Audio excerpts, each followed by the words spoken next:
Think forward. Think Research Channel.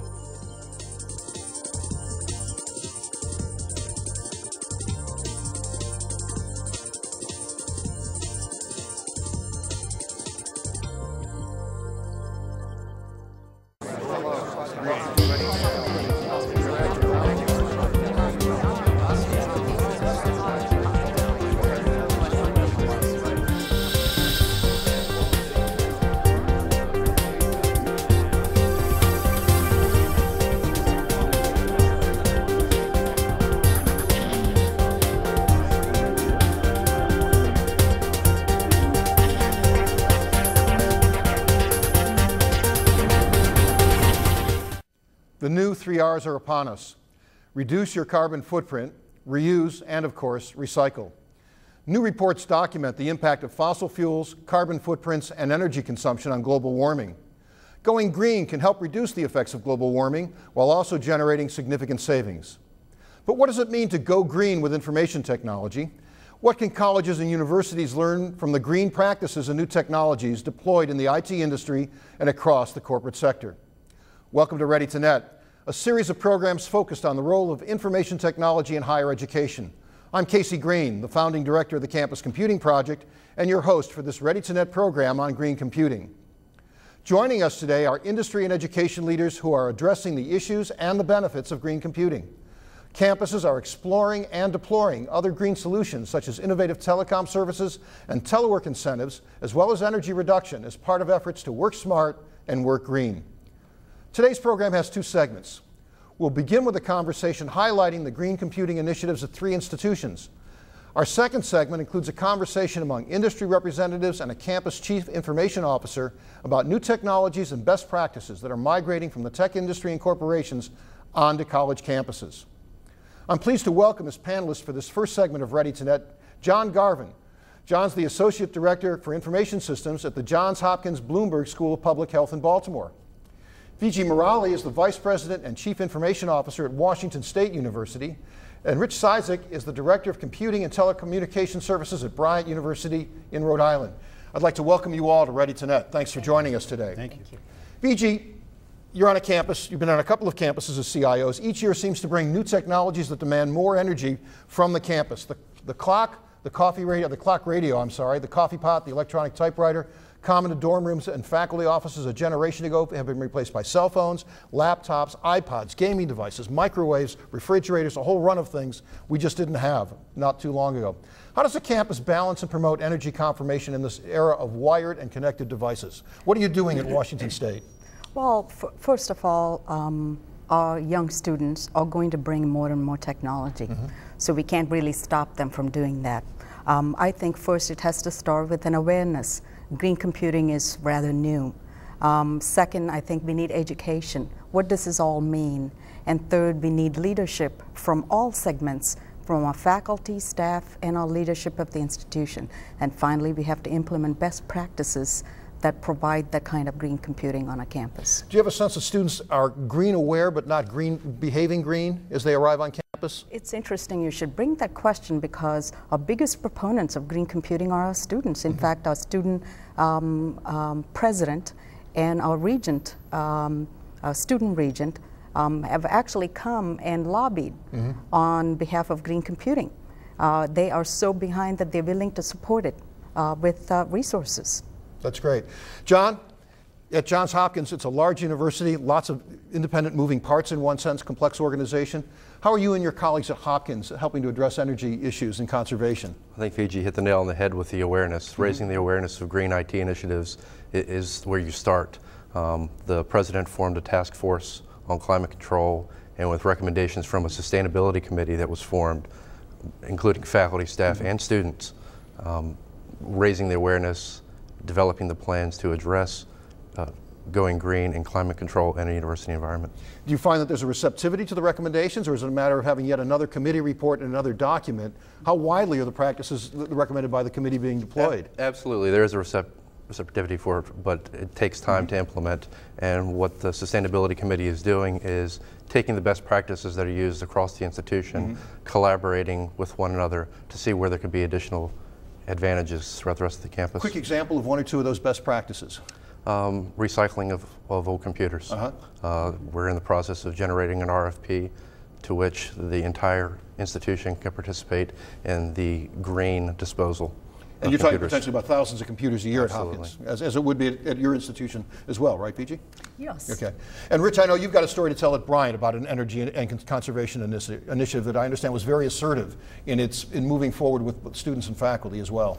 Yes, it was. We had the opportunity this past May to construct a new data center on campus.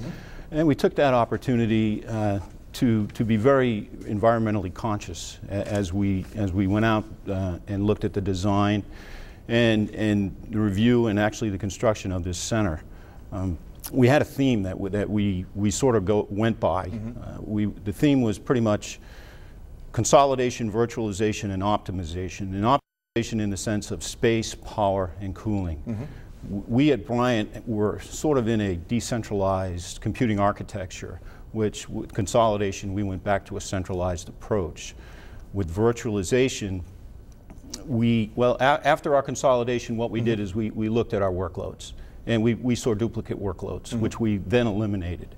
Next step was virtualization. This is workloads of people or workloads of technology? Workloads of technology running on our resources, our computer resources. We eliminated those duplications. We then took the next step to see what we could virtualize. For those of us who are not techies, quick explanation of virtualization. Well, you've got an application, and typically you would put that application on a physical box, a physical server. With these new technology approaches, what you can do is actually take multiple applications, put them on one box, a single box, and have that application believe that it's running on its own system. Several concurrent applications as opposed to a dedicated box or a dedicated application. That's correct. Great, thank you. That's correct. Okay. So we took those initiatives in the design of our new data center. Some of the things that we did was we eliminated a number of systems. 47% of our physical systems we reduced. As far as floor space, we reduced it by 50%. As far as overhead, power, and cooling, for data center occupancy, we reduced that by 20%. Striking.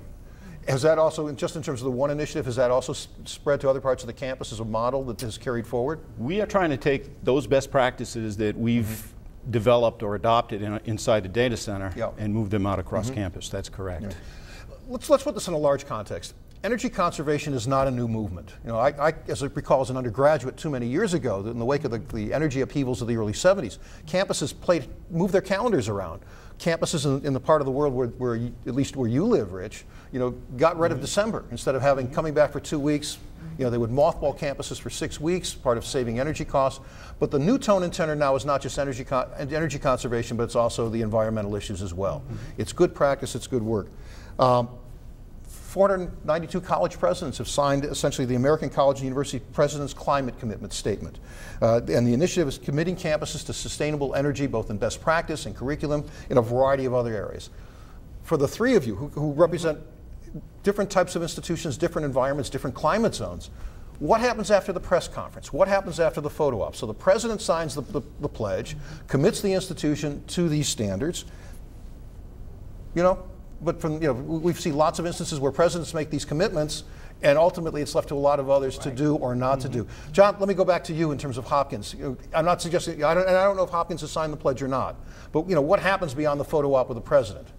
Well, you have to raise the awareness, as we said earlier, but it's really a collaboration. You have to involve the community, both the educational community within the institution, as well as the local community.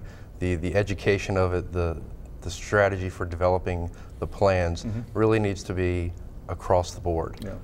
What we're doing is taking a look at the best practices that are implemented in the various wings of Hopkins and trying to come together to see where we can leverage that.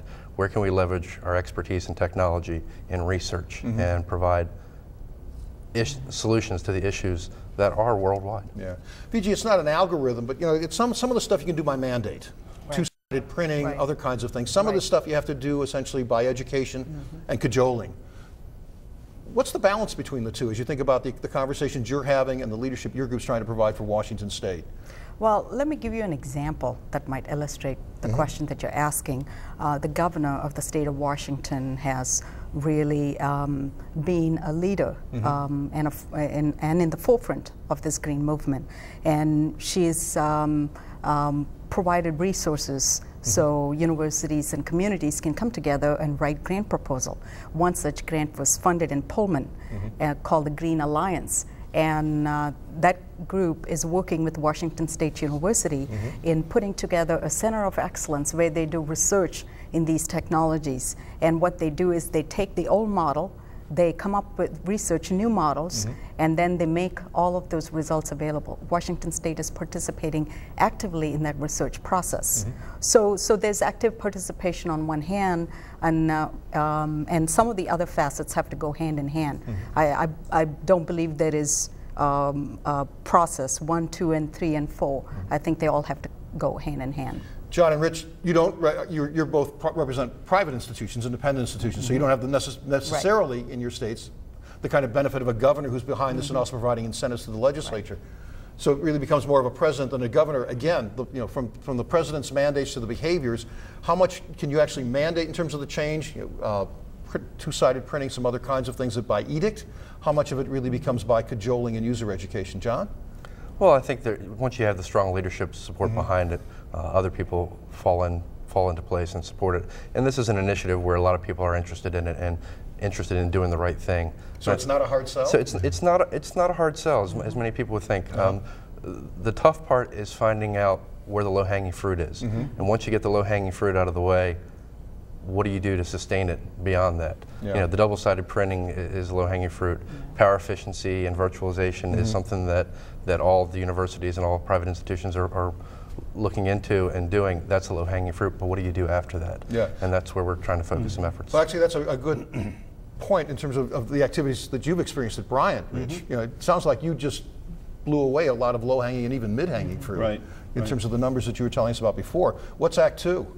Well, I think sustainability for us, what that means is to bring about efficiencies, processes, and infrastructure that meets the needs of our present users, but at the same time does not at all compromise our ability to provide future services to future users.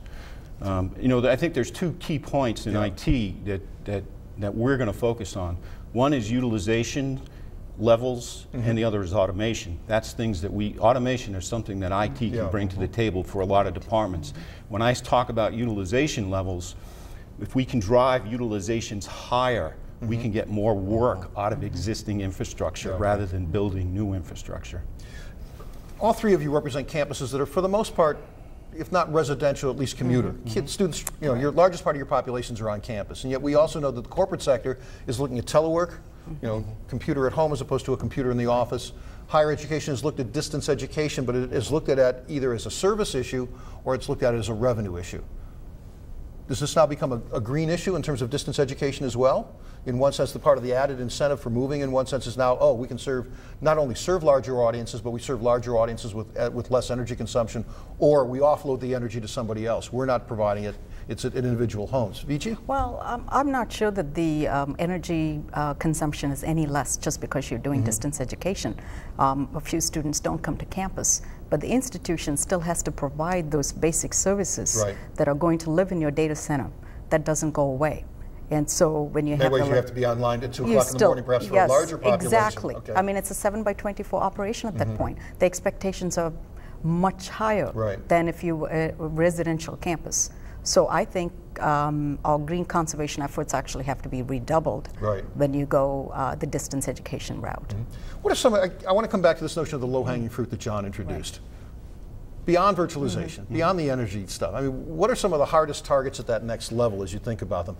John, you introduced this concept. Let me drop that one on you. As you think about that next tier after the low-hanging fruit, what's the next tier of stuff that's really hard to do? Well, I think one of the things with the low-hanging fruit is you have to realize that we in IT are the consumers of this. The services, the demand for services continue to increase. So, you know, one of the things is how do you grow that responsibly?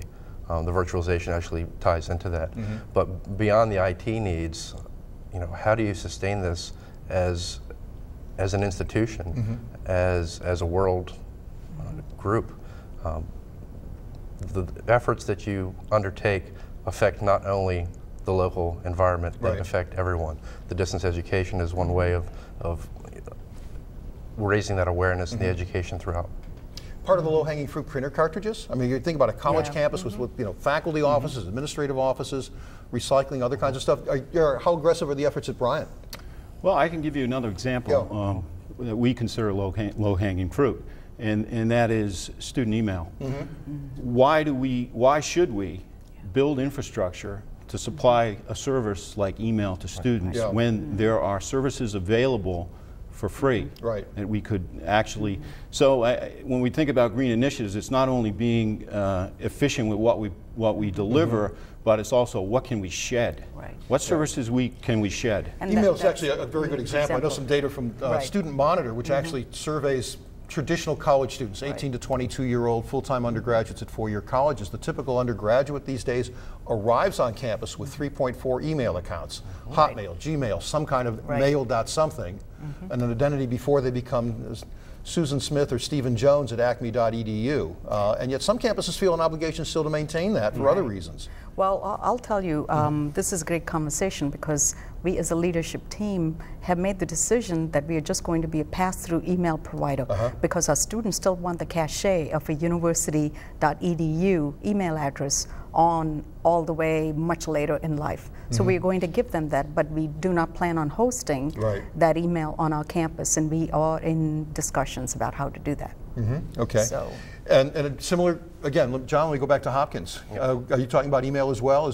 Are the savings really that significant? You know, if as a civilian, again, you look at it's just bits and bytes. Are we really talking about potentially thousands of dollars and lots of kilowatts to support email? Oh, absolutely. You could be looking at that. You look at the quotas that you have on the storage and how that grows and how much infrastructure you have to put in place, and shedding that could be a significant savings. And there are issues with that, and you really have to look at it to see if that really is one of your business drivers and one of your competitive advantages for having those types of services.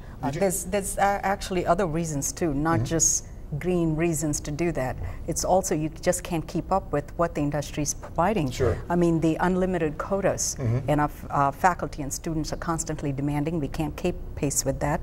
They want, and the backups, and all the federal regulations about maintaining all this information for 7, 8, 10 years is something we just can't meet. So those are all savings. PG's absolutely right. There are a lot of business drivers that, that send universities in that direction. I have a sense that a lot of the environmental stuff where you've got command and control is planned out. I also have a sense that once you get beyond, again, what John has given us the notion of the obvious, the low-hanging fruit, a lot of it is sort of casting about. Do any of your departments have real strategic plans in terms of as part or a green component to your IT strategic plan at any of your institutions, PG? Well, we don't yet, but this year as we update our plan, that's one of the focus points on our plan. I want to go back to your other question. I just think in about 5 years, once we have some of these factors in place, CIOs won't really think about this much. And it'll be turned over to our facilities operations to build those kinds of data centers. We'll be able to buy machines that are greener, and so our CIOs can move on to other things. Yeah, but wait a second. The CIOs aren't going to, because there'll always be a new technology that's going to require one would think, the expertise of a CIO to do that assessment. But you're not going to turn that over. I'm assuming, Rich, you're not going to turn over the decisions about new technologies that can be green. No, but I'd like to.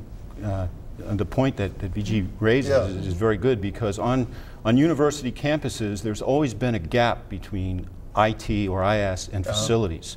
That gap is closing. So you see this kind of the continuity and the silos coming down. Yes. Okay. Absolutely, because the facilities operations will then be forced to build facilities that are green, certified, and IT staff and technologists will be buying products and services that are certified green.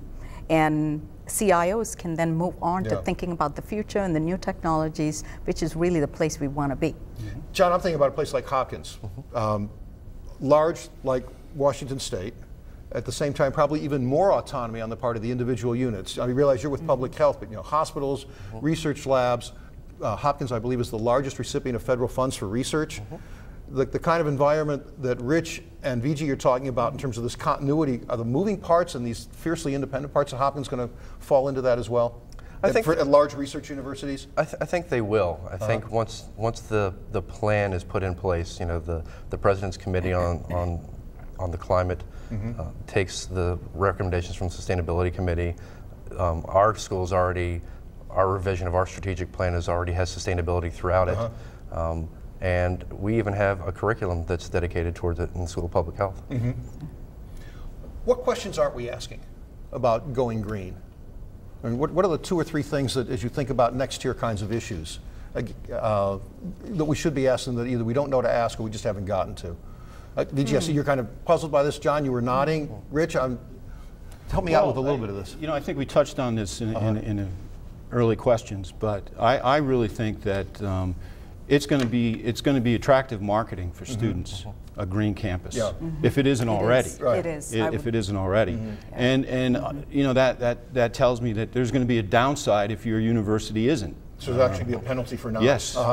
Yes. And our students that are coming in are really savvy about understanding what this is, and they want to be part of the environmental movement, so to speak, and extremely supportive. Another example in our student newspaper just last week I saw where students were telling other students, when you're using the ATM machines, don't take receipts. Right. Yes. Don't save the paper. Don't Small take actions, receipts. big consequences. Right. Right. And you see that in just about every publication on campus. Yeah.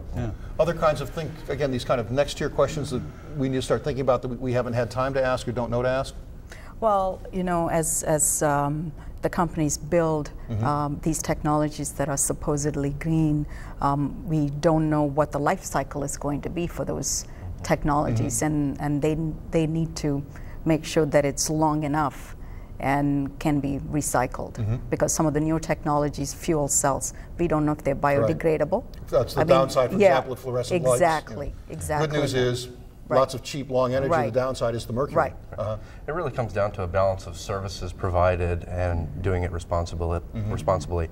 And if you can develop your plan to grow efficiently and responsibly, things will fall into place. All right. I'm sorry, Rich. I think you really have to dissolve the notion that all systems are independent. They're not. Bringing all systems together, they work better, they work more efficiently, and they're more economical to run when you bring them all together. And I think that's where IT as a whole, what IT brings to the table. And it's interesting you should mention that, because this is a trend that I have seen in the last 10 years.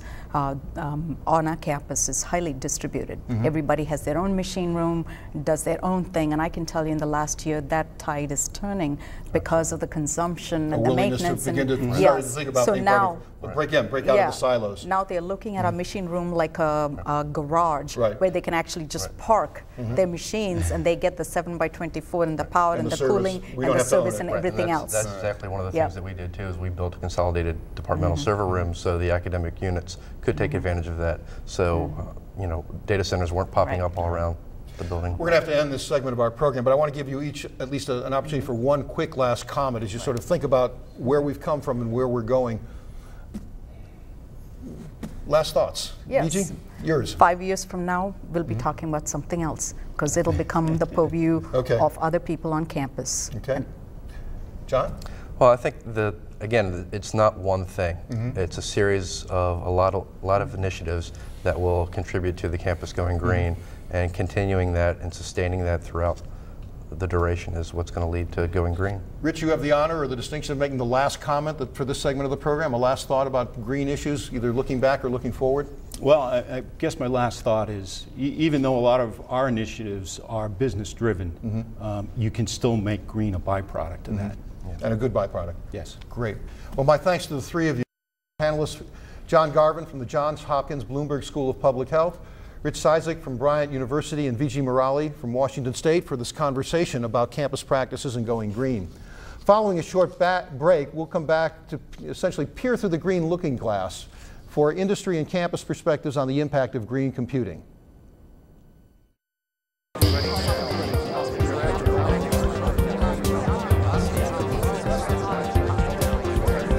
With us today, Paul Marcoux, Cisco's Vice President of Green Computing. Paul has extensive experience with data center technology and greening. He is one of the founders of the Green Grid, a nonprofit consortium dedicated to advancing energy efficiency in data centers and business computing ecosystems. He is also responsible for driving green initiatives both internally and externally with customers and the market. He's been dubbed Cisco's new Green Guru. Welcome, Paul. Thank you, Gil. It's a pleasure being here. Great, great. Well, Paul, going green is something that a lot of organizations are going to. Tell us about how Cisco is kind of reinventing itself internally and externally to use green computing as part of its normal business operations. You're absolutely right, Gil. Greening is now something that's sweeping the country. However, Cisco has always had a green program internally from facilities. We call it workplace resources aspect, and that has gone on very well. But what's happened now is that actually green has moved from just the spring bulbs, and it's now moved to your product lines and being able to be seen as a thought leader within the industry. Well, so tell us, how might green affect the products? I mean, the products universities purchase and others. And how is it changing the products that we're going to be buying from you in the next 6 months, next year?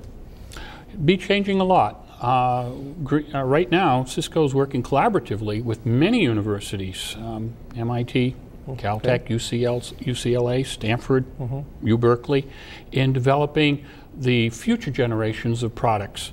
But I think what your question really means is what's coming out of the door within the next year or two.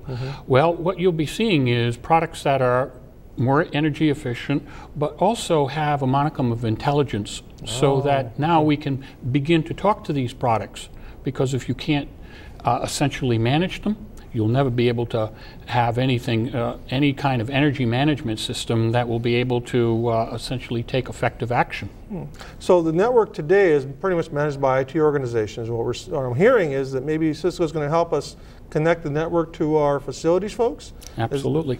Well, how might that work? I mean, is that the kind of direction Cisco is looking for in the future? It is one of the directions, not only just not just the direction, but it is one of many directions that again, our product lines will be exporting some data that both the facilities and the IT world can utilize to make effective decisions, because energy efficiency is really the key component here. It's not how much energy you use, but it's how efficiently you use it.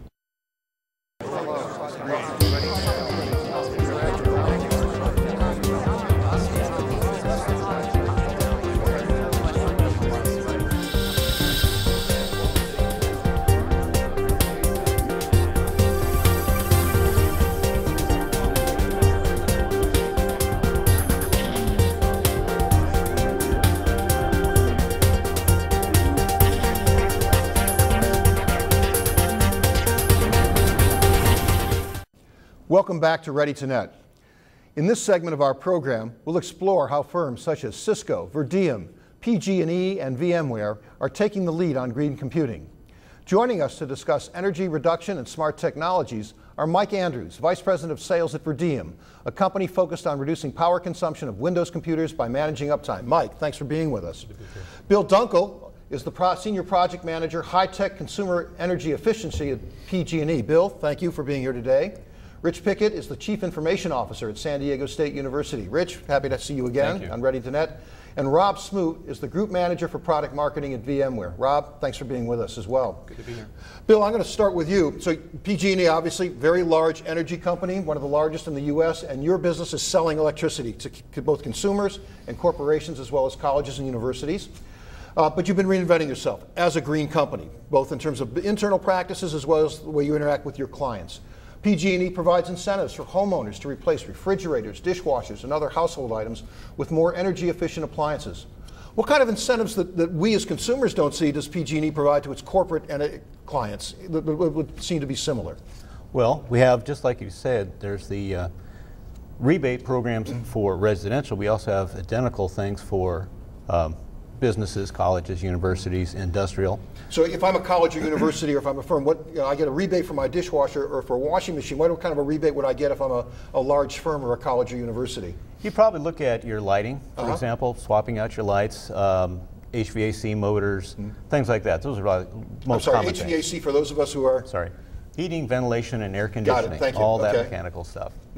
Pretty much anything that uses energy we can address. We have rebate programs, we also have incentive programs that are based on a calculated methodology we provide without cost. Engineers make recommendations and do the calculations, agree on those savings, and help the customer scope the project before it's begun. Then when it's done, we true it up, and that's... So you also provide follow-up to the corporate client or a college or university as well, not just a plan, but also with the assistance of implementation. All the way down to implementation. We verify the implementation and then build a check based on that. So it's a full service. It'll cover anything that uses energy or gas that could be maybe have a more efficient version. Rich, you're based in Southern California, so you don't draw services from PG&E, I assume. Correct. But you know, on the other hand, you also draw lots of power from a utility in Southern California.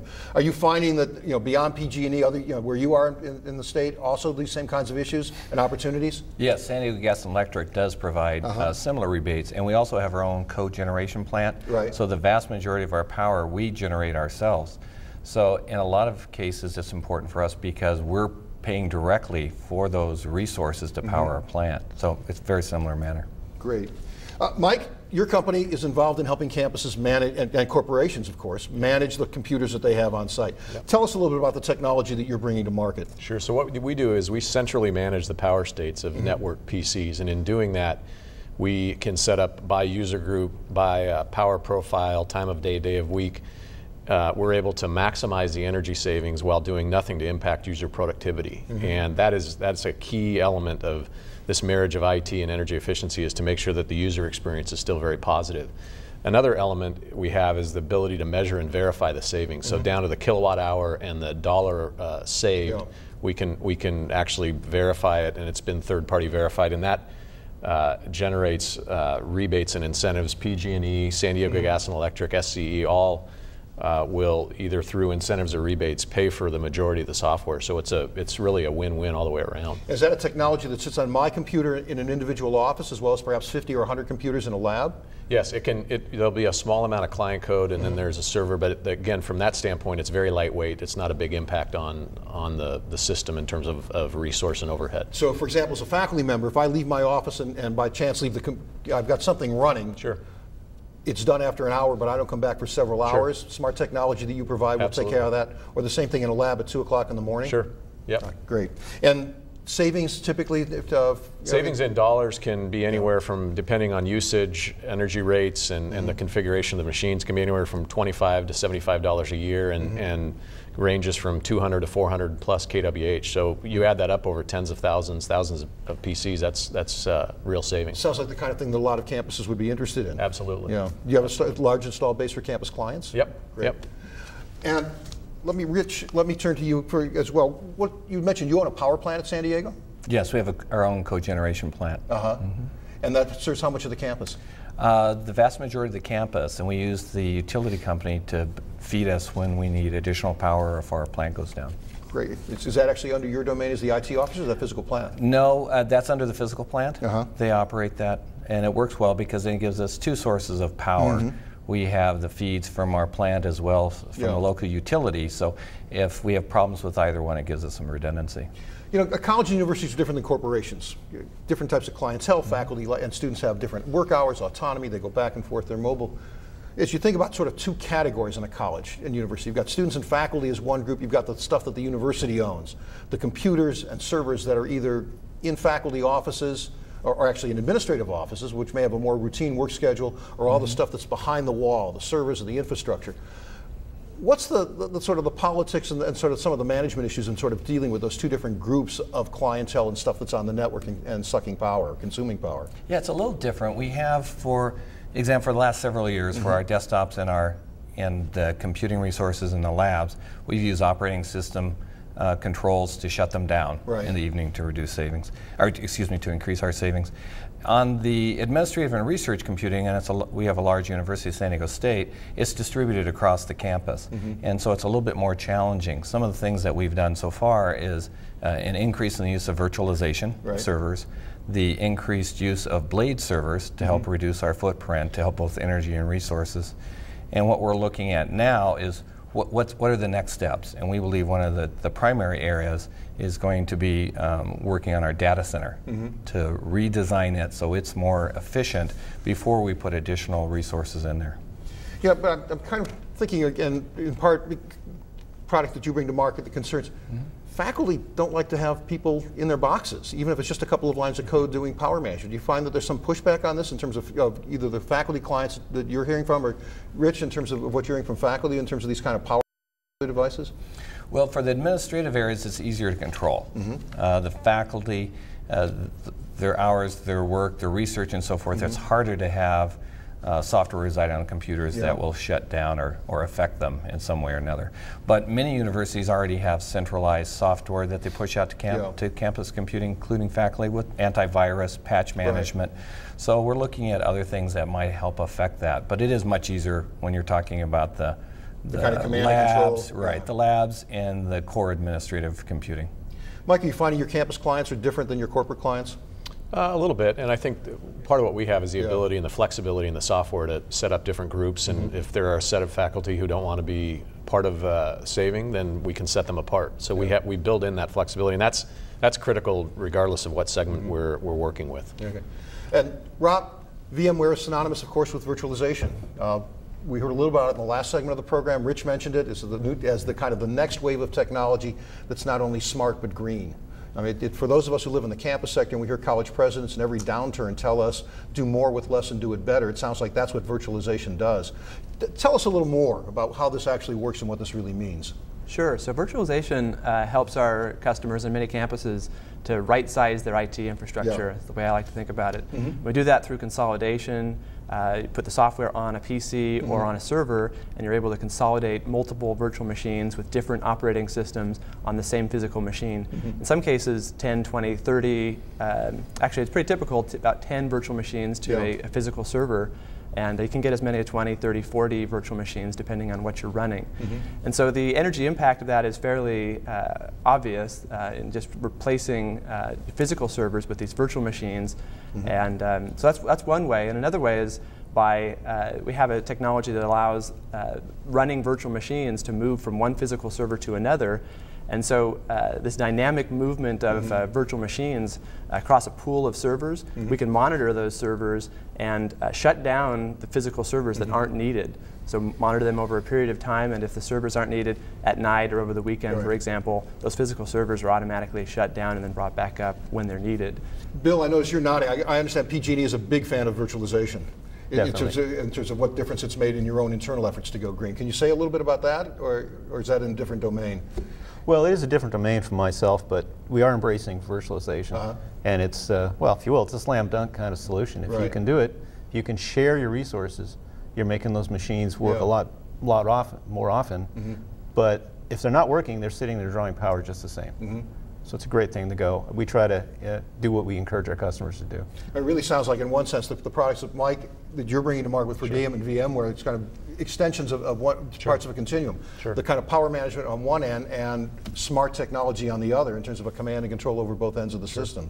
Rich, does that make sense in terms of the way campuses look at this? Oh, it does. If you look at especially some of the estimates of a single server for energy consumption is $1,200 to $1,500 per year. So if you can reduce that cost through virtualization or the capability to shut these servers down when they're not in use, you could save hundreds of dollars. Well, I'm just thinking about the numbers that Rob mentioned. If you put 10 machines, one machine replaces 10, plus the energy savings. Absolutely. If you do that, I think it has a big impact, because frequently we have machines that are sitting idle. I mean, if you look at a lot of servers that host applications, they may be running at 5–10% of capacity, except in peak times. So using that technology, I think, is a definite plus. You know, one of the things, Casey, that we on the desktop, we think a lot about what's going on from a consumption standpoint, and it's a little known fact, but Gartner did a study last year, and from an emissions standpoint, desktop and PCs represent 40% of the problem. Servers represent 23%. So one of the things we have to do is help to educate folks to understand that we call it the silent killer, and it's because it's distributed out in a large environment, physically and geographically. So we're really focused on really maximizing that savings out on every desktop. Does that technology also carry through into laptops? I mean, campuses are such a mobile environment these days, and the consumer market as well. Absolutely. One of the things that I would add too is that virtualization applies to the desktop as well, where desktops can be run from the data center on servers, And so users access the virtual machine from a thin client, for example, which uses a lot less energy. And there's significant energy savings from that as well. All right, so all this sounds very compelling. You know, PG&E is providing incentives, you guys are providing software, Rich is looking at his budget, which is being cut because for all kinds of reasons, or because the state's having financial problems. What happens, you know, how is this presented to a campus? Is the presentation of the benefits, is it the financial officer who's saying, come on over here and show me how to save money? Is it the technology officer who's saying, come over here and show me how to work smart? And sometimes the tension between the two. Rich, let me start with you, because you're sort of one part of that equation, between the tension sometimes between financial officers and technology officers. Sure, be happy to. We work really close together with the CFO. And with many projects, you have to balance effectiveness and efficiency, and IT computing is really no different. Right. So our primary goal is that we have to supply a robust computing environment to the campus. Hopefully, we can do this in an energy efficient manner. So we look at that, and one of our challenges is to make our computing more energy efficient. It doesn't always mean that it's the lowest cost option initially, but we believe it's the right way to do it. And so we're trying to balance, as I said, the balancing of the effectiveness versus the efficiency. Bill, I'm thinking about PG&E. It's a very different presentation to talk about a large utility helping a campus deal with energy management, as opposed to firms that offer software that have a different reach. How does that play out in terms of PG&E's efforts to work with colleges and universities in Northern California? And again, is that a conversation with the facilities manager first, or the technology officer? Is it with both? Well, traditionally, we've been relegated to the facilities manager because we deal with that day-to-day connectivity issues and billing and whatnot. But we've been trying well, since 2004, I came back to PG&E to focus on getting to the IT organizations. And we do have to talk to the CIO because he needs to be completely behind this. So we need a marriage between facilities and IT that's supported by your financial people. Because so, it's a little bit what we were hearing in the last panel in terms of, again, these silos are beginning to peel away. Are you actually seeing that in terms of your conversations with campuses? Well, I haven't found myself a good CFO that I can drag into things. We're not asking for names. We don't want to have that on the tape. But it's hard to get hold of those fellows. But I am doing a lot more conversing with CIOs and IT people, and both in industry and universities and government, end users, manufacturers, everybody. There's a lot more there. But it's still a challenge because we traditionally will do what you referred to, the minimum cost option. Right. That's our habit. And if habits don't change unless there's a continued effort to do that and celebrate those changes and establish them as a new culture, that takes years in many organizations, the more complex it is. But we need that to happen before we can effectively build things right the first time and set things up and do something that optimizes across IT performance, facilities, maintenance costs, and initial capital investment. We heard in the last panel from our CIOs that in fact the conversation, it's about money, it's about savings and other things, but it's also in fact about the new mandate or a new internal sense of we have to be green. Are you also, Mike, are you experiencing that in your conversations with campus people as well? Absolutely. And the key thing, and we've been talking about it, is this coordination cross lines of business or cross different parts of the organization. So because oftentimes the energy budget will sit in facilities, not in IT, and IT will say, well, it doesn't benefit me. And one of the things we when we are successful is we help convene these folks and bring them together to this larger purpose of doing the right thing and oh, by the way, saving money in the process. Rob, same kind of experience as Mike's describing, that sometimes you're the catalyst to bring folks who may not talk with each other on a regular basis to realize they have a common interest?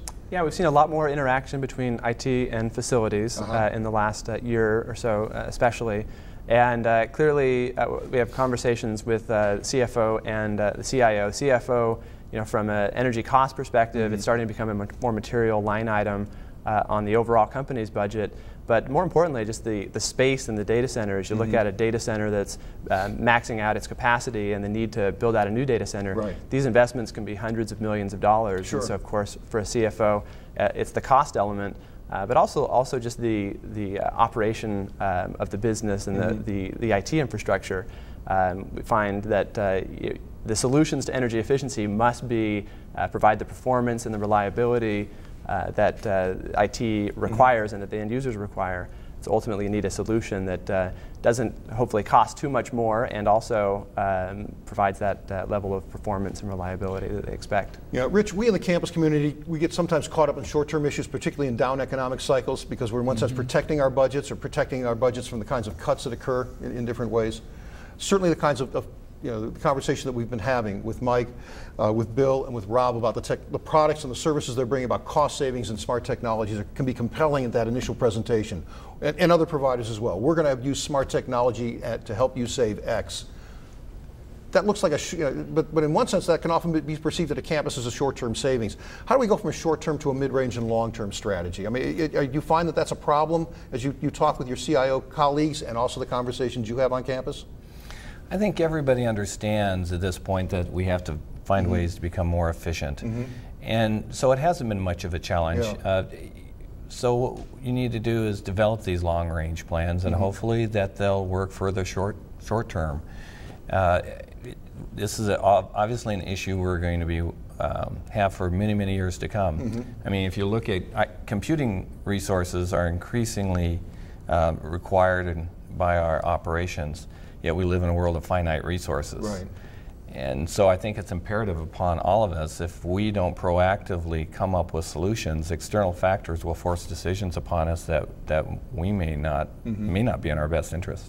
Rob, in your conversations with campuses, do you find that there's this sense of not just the short term, but also the long term in these conversations, that the people are looking beyond the initial budget year? Whatever the trade-off of, what the return on investment for the initial, but also what does it look like downstream 2 to 4 years? Yeah, absolutely. In the short term, in our conversation, especially around virtualization, the cost savings is a short-term sounds fairly dramatic benefit, and it's quite dramatic. And in terms of energy, it can be 80 to 90% reduction. But longer term, it's just simply a better way to manage IT infrastructure, given the flexibility that it provides with the mobility of virtual machines. And so those benefits are what they're looking for longer term.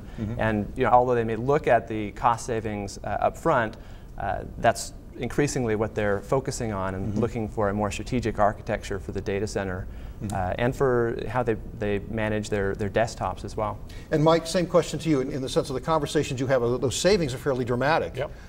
Short term, in terms of the initial presentation. Do you find that also that there's beyond that initial set of projected numbers, people are also thinking 2, 3, 4 years out? Sure, and to be clear, our part of our solution is it's savings every year. So you capture it and we see paybacks usually under 12 months. And that savings will, that $25 to $75 per PC, that's every year. Right. So, but again, our belief is that this is going to get operationalized, this marriage of IT and energy efficiency. It's just going to be how we do business. We're just on the front end of it. Let me ask you the question I asked the last panel.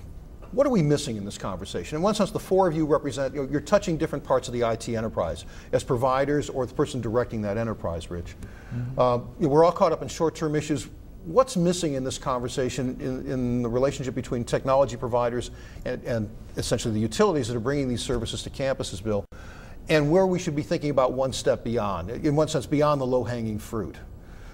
Rich, let me start with you again, because you're in the middle of all this as a campus. You're our token CIO, if you will, for purposes of this conversation. Thanks. What do we need to think about beyond the kind of, the low-hanging fruit?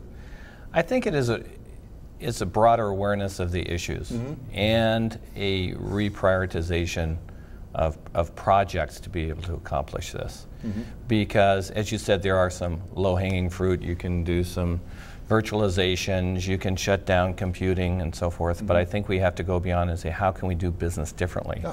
Because if we look at the situation that the demand for computing is going to increase, what's fueling that increase? Are there more efficient ways just to do our business processes that, while virtualization and power control could help, are there other methods to do that? It's difficult because our applications are increasing in complexity. And you've got incredible expectations on the part of your user community. Yes, and not a lot of control over that user community. Right, and we used to have applications that were single tier, required one server. Now there are 2, 3, and 4 tiers with load balancing and so forth. So it's going to be a big challenge. I mean, that's the design of applications and architecture, I think, is going to be one of the big challenges in the future. Mike, I notice you're nodding as you hear Rich. What's your sense of? I think there's 3 things that are fundamentally missing to really take advantage of these types of opportunities. Leadership, setting specific measurable objectives, and then having accountability to drive against those objectives. that is, I think there's a lot of inefficiency in organizations that don't have those elements in place. Leadership metrics and accountability are big issues for higher ed, and not just on energy, I should add. Yeah. Bill, you're smiling with that as well. Oh yeah, we see that everywhere. The other piece is that usually it's a real estate group or someone who builds your new data center. Right.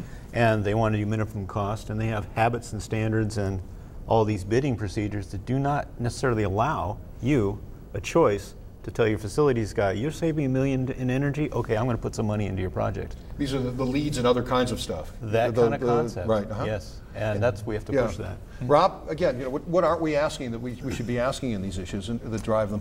One of the challenges that I'm seeing is that as IT becomes more dynamic, there's of course a huge opportunity on the cooling side of the equation. As you heat up the IT equipment, everything needs to be cooled down. It's even more inefficient sometimes on that side.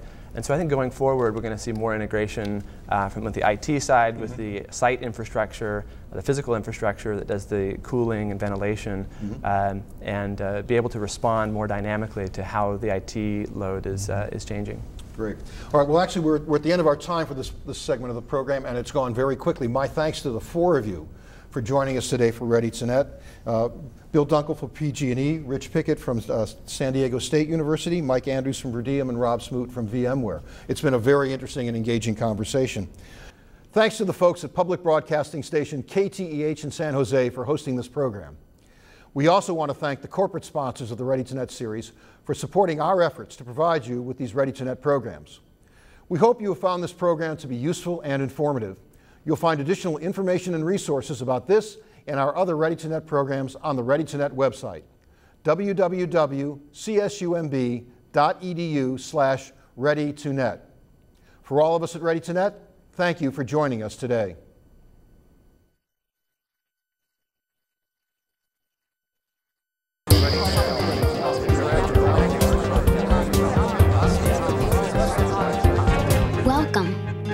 Welcome to a brand new day.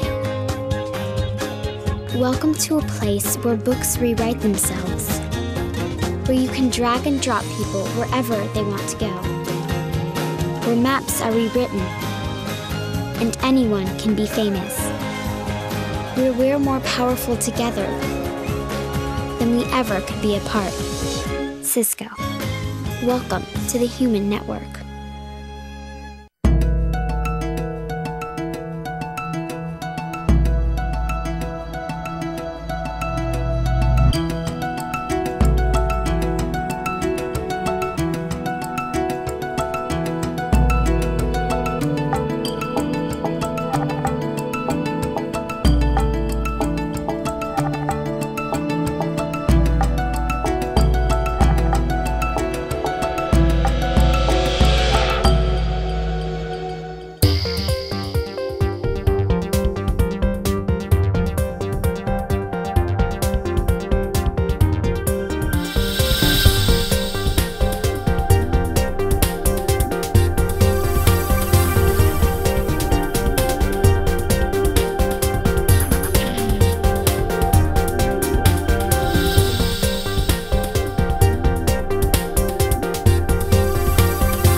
Is there anything else you'd like to share with Ready to Net folks about the green computing?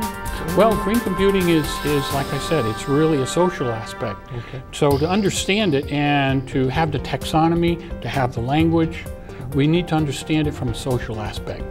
It's not just going to be solved by a bunch of boxes. It's going to be solved by people understanding the social interactions first, and then utilizing technology to make those solutions happen.